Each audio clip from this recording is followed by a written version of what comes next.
question says the different measured value of a length of the rod has been taken. Okay, and the length of the rod has been measured 4.2 centimeters, 4.5 centimeters, 4.4 centimeters, 4.2 centimeters, and the last measurement is 4.6 centimeters. Okay, these are the measurement which has been taken. So we need to calculate the mean value. Okay, mean value first of all. That is the actual value. Okay, that mean value will be the actual value. So how will we calculate the mean value? Since we are having these number of the observation, there are total 6 number of the observation you can see. Okay, that is first observation, second observation, third observation, fourth and fifth observation. So there are total 5 number of the observation. So mean will be how much? Mean value or the actual value will be how much? This 4.2 plus 4.5 plus 4.4 plus 4.2 plus 4.6 divided by total number of the observation. Total number of the observation are total 5 number of the observation have been taken. Okay. So after solving this, you can calculate the mean value, which will be the actual value. Okay. This will be the actual value. So what you will get after solving? What will be the value of x? Come on, tell me fast. It comes about 4.4 centimeter. Yeah, I heard. Okay, it comes about 4.4 centimeter, and now we are having the actual value. And now in second case, what we have been asked to do? We have been asked to calculate the absolute error. So we better know that if we want to calculate the absolute error, then we need to see the individual observation. Okay, and that individual observation gets subtracted from the actual value. Okay, now we are having the actual value with us. So in that case, what we will do? Corresponding to the first observation, absolute error delta x1 will be x minus x1. X is how much? 4.4, and that will be subtracted with x1. x1 is how much?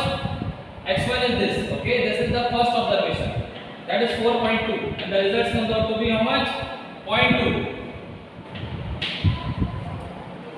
In the same way, delta x2, x minus x2, that is equals to 4.4 minus how much? The second observation, that is 4.5. That comes out to be how much in this case? So now you can see the observed value is greater than that of the actual value. Okay, so in that case the results comes out to be minus 0.1. Okay. Now delta x3, x minus x3, 4.4 minus how much? 4.4 minus 4.4. Okay, the measured value is equals to the actual value in this case. So the results comes out to be 0. That means there is 0 error. Now delta x3 is how much? That delta x4 is how much? X minus x4. It comes out to be 4.4 minus how much? The second last value, that is 4.2. That comes out to be 0.2 in positive. Okay, and similarly delta x5, x minus x5, it comes out to be how much? It comes out to be 4.4 minus 4.6. It comes out to be how much? Minus of 0.2. So these are the value which we are getting, the absolute value which we are getting here. And these absolute value, this is what? Absolute error.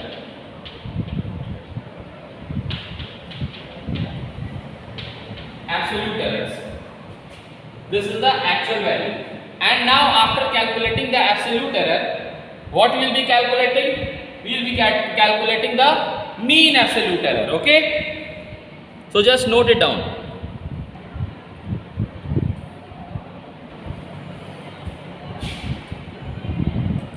So, recording in progress. For mean absolute error, what we do?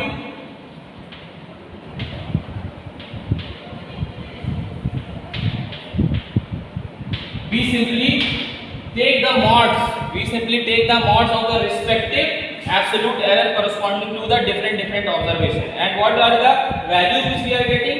delta x1 we are getting 0.2, delta x2 we are getting how much? Minus of 0.1, okay, minus of 0.1, and delta x3 we are getting 0, delta x4 we are getting 0.1 plus minus of 0.2, delta x4, delta x5, okay. So here are total 5 number of the observation you can see which we have taken, and we need to divide by 5 for the mean absolute error, okay. So we know the property of the mod is there will be negative sign inside it. So if we remove this mod, this negative sign will convert into the positive sign, okay. In the same way, whatever things are positive here will remain positive after removing the mod. So after removing the mod, what we will be getting in the next step? 0.2 plus 0.1 plus 0 will be neglected, okay. So 0.1 plus 0.2 upon total number of the observation was 5. So after calculating, what you will get? How much you will get? 0.12. 0.12, okay. You will be getting like 0.12. This is the value of mean absolute error which we have been asked. Okay, now next step is what? Now we are having the mean absolute error, and mean absolute error is denoted by how, what? Which sign? Mean absolute error is denoted by delta S sign always, okay? Delta S sign. That is the error in the actual value. This tells about the error in the actual value. Now we are having the actual value x as we have calculated by taking the mean, and now we are having what? Delta x with us. So we can calculate the relative error also, okay. So our next step is to calculate what? Relative error. So what will be the relative error? Relative error I am writing like this, RE, that is equal to delta x upon x, okay, and that delta x is how much? 0.12 upon how much? The value of x was 4.4, okay, 4.4. So better to write till one significant figure. Here are two significant figures. After the after the decimal there are 2 digits. Since our actual value has only 1 digit after the decimal, so I will be teaching you the significant figures also just according to that concept. I am not going into detail. We can write this 0.12 as 0.1 also, okay. We can write this 0.12 as 0.1 also because we are taking only 1 digit after the decimal. Okay, so from here what you will calculate? You can easily calculate the value of fractional error, and it comes out to be how much? 1 upon 44. And similarly, percentage error can also be calculated. It will be simply delta x upon x into 100. Okay, so what we will be getting? 1 upon 44 into 100. So it comes out to be how much? It comes out to be 2.7%. Okay, near about 2.7%. 72%. Or calculate it until 1 digit. So this is the value of the percentage error which we can easily get.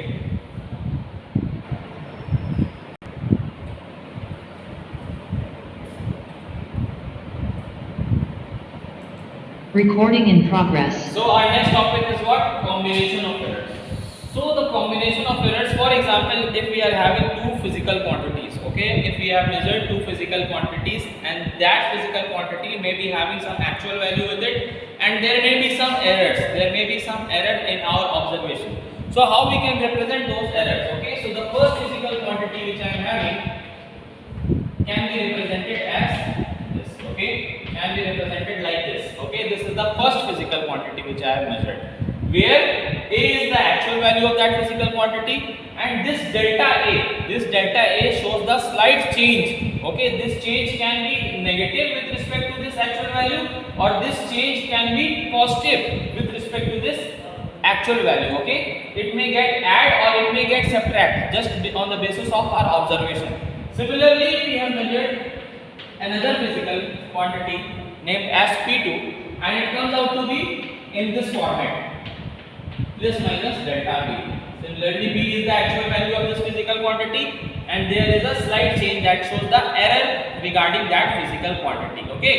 So what happens if we add these two physical quantities? Okay, we will be getting some another physical quantity. If we are adding these two physical quantity, what we will be getting? We will be getting some other type of the physical quantity. Okay. So what will be getting? We will be getting some quantity Z. Okay, after addition. So while adding these two physical quantities, what we get? We can write like this: A plus minus delta A, and plus what we can do? B plus minus delta B. This what we get here. Okay, after addition. This also shows that how error propagates. Okay, so if someone asks you, just calculate the maximum value of the error which is there inside this resultant. Okay, inside this result, what is the value of the maximum error? So what you will do? You just simply do the thing. You just need to accumulate, or you just need to take the actual value of both the physical quantity in one bracket like this. And what you need to do in another step, you just need to place the entire term of errors regarding the first physical quantity and regarding the second physical quantity here like this. So this is the actual value. This has no contribution of error inside it. Okay, this has no contribution of error inside this. So for this Z which we get after adding P1 and P2, what is the maximum error which we can get? The maximum error which we can get is what? If we use the sign of addition. Okay, if instead of this minus sign, if only plus sign will be used, so in that case what happens?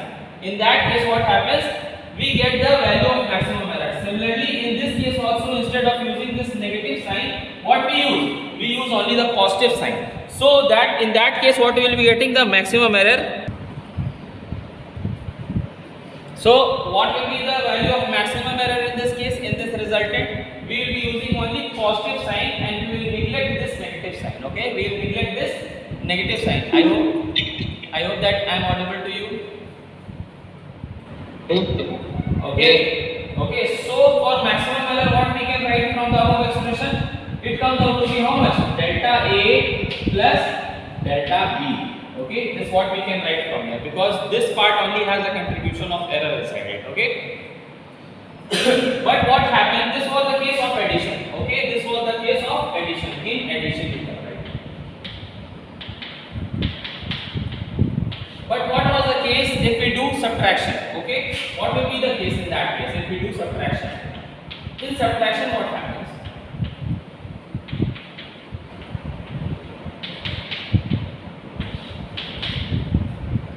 Z will be what? In that case, this physical quantity will get subtracted with this physical quantity. Okay. So what will happen in that case? In that case, what we will be doing? We will be doing this. A plus delta plus minus delta A will get subtracted with B plus delta or plus minus delta B, like this. Okay. So what happens if we open the bracket? If we open the bracket, then what we can write? We can write like this: A minus B. Okay, now instead of coming A plus B, it will be A minus B. We are opening the bracket, and this term will be plus minus delta A, and this when negative sign goes inside, if there is plus minus sign, it will get inverted. Okay, it will get inverted. So we can write like this: minus plus what? Delta B. Since this is the actual value of the subtraction, okay, this is the A minus B shows the actual value during the subtraction. Okay, but what are the contribution? What are the contribution towards the error? Only this part is having the contribution in our error. That is delta A minus plus. Okay, always remember this is what? This is minus plus.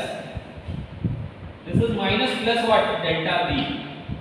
So this part, delta part, is having the contribution in error. Okay. So for maximum error, now if we are being asked to tell the maximum error in this case also. So what we can write? We will be simply using the positive sign as we have done earlier. Okay, so instead of selecting this negative sign, we are including only the positive one. Okay, instead of selecting this negative sign, no matter whether it is upside or whether it is downside, we are considering only the positive term. Okay, so what we can write about the maximum error? We can write like this: the maximum error is how much?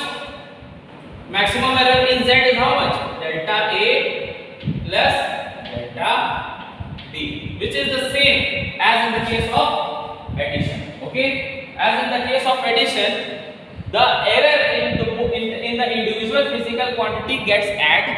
In the same way, in subtraction also, what happens? The error which is there in the individual physical quantities gets added. So, what is our final conclusion? Our final conclusion can be written as, how we can write?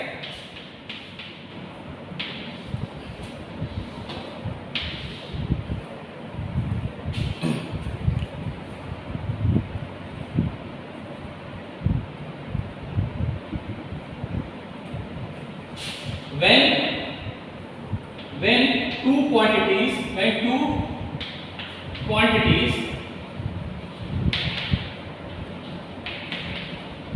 gets add or subtract,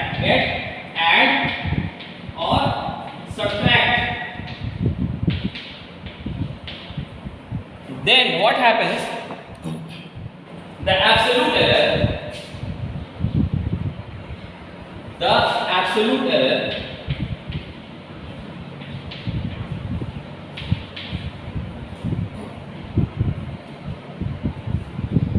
in the final result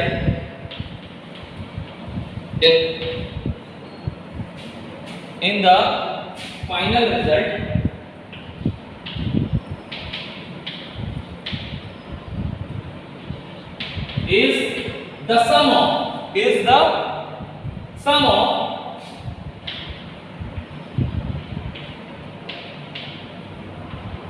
individual errors. Okay, individual errors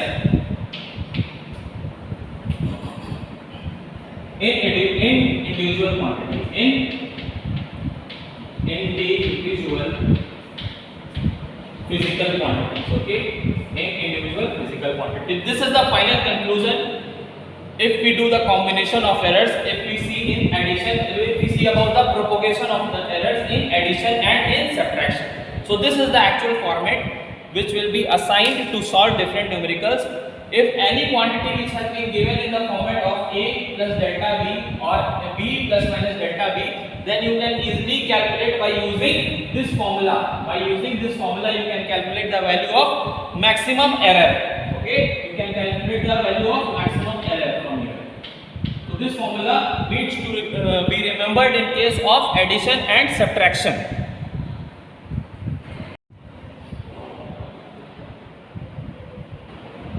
Okay, so I just want to repeat it again. Since I told you while deriving the expression, my mobile went switch off, so I am telling it again. Since I switched on my mobile again, the recording of the mobile has been again started. So I just want to again explain everything. That here is one Z, which comes just because of the product of two physical quantities. Z is also a physical quantity. So in terms of error, if we want to write this Z, then we can write as the same format which we have used earlier, that Z is equals to plus minus delta Z, and corresponding to the A value, if we have measured this A value, then it may be coming with its error. Okay, so A plus minus delta A, similarly B may also having some error in it, so B plus minus delta B will be written, and we have just opened the bracket. Okay, we have just opened the bracket on the right hand side, and by opening the bracket, this entire term is equal here. Okay, this entire term we are getting. And what we now do, we just take the help of equation number 1 and divide the value, the quantity of Z on the left hand side and the quantity of AB on the right hand side of this equation. Okay, so after dividing this, what we get, because Z is equal to AB, so we need to divide the equal quantity on both the sides to keep this equality into consideration. Okay, to keep this equality into consideration, the equal quantity should be divided on both the sides. Just according to our consideration, I have divided Z, which is equals to AB, and AB on the right hand side. Okay, left hand side Z, on the right hand side AB. So delta Z upon delta Z upon delta Z upon Z comes out to be this much. Okay, but for maximum error we just include the positive sign, we just neglect the negative sign in this case, and in case of products of two physical quantity, this format will be obtained for the value of the maximum error, that is the delta Z upon Z is equals to delta A upon A plus delta B upon B for this type of product that we are having. Okay, Z is equals to A dot B. This will be the value to calculate the error in Z, or to calculate the error in A if we are having the other errors with us. So let me explain one thing more for my video, that here is the product of delta A upon A into delta B upon B. Since this error term corresponding to the individual physical quantity A is very small, and this error term corresponding to the individual physical quantity B is also very small. So when these two errors get multiplied with one another, then in that case what we will be getting? We will be getting the more smaller value. As for example, if we take this 0.1 into 0.1, assume to be in this format, delta A into delta B, delta A into delta B. So we will be getting some result that will be 0.01, and this 0.01 is more small as compared to this 0.1 which has been multiplied. And that's why the resultant which comes out from here will be neglected, because this is very small quantity. And for maximum error, we use this formula. We will be neglecting this negative sign which is covered. Okay, thank you.